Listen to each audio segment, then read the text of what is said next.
ఓ నందీశ్వర, ఎల్లప్పుడూ శివయ్య దగ్గరే ఉండే వరాన్ని పొందావు. అసలు నీ జన్మ రహస్యం ఏంటి? మూషిక, నా తండ్రి శిలాదుడు సంతానం కోసం శివుడికి ఘోర తపస్సు చేసి ఒక బిడ్డను వరంగా కోరాడు. అప్పుడు మీరు జన్మించారు కదా నందీశ్వర? అవును మూషిక, కొన్ని సంవత్సరాల తరువాత 2 మునులు మా ఇంటికి అతిథులుగా వచ్చారు. వారిని చూసుకునే బాధ్యతను నా తండ్రి నాకు అప్పగించారు.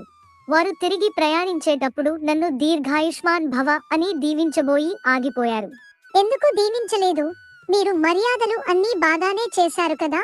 అన్ని బాగానే చేశాను, కానీ నేను పూర్ణాయుష్కుడిని కాదని, అందుకే వాళ్ళు నన్ను దీర్ఘాయుష్మాన్ భవ అని దీవించలేమని ఆ మునులు మా నాన్నతో చెప్పారు. మీరు పూర్ణాయుష్కులు కాదా? ఆ విషయం విని మీరు భయపడ్డారా? లేదు మూషిక, ఆ విషయం తెలుసుకున్న నేను శివయ్యకు తపస్సు చేసి నేను ఎప్పుడూ మీతో కలిసి ఉండే వరం కావాలని కోరుకున్నాను. అప్పటి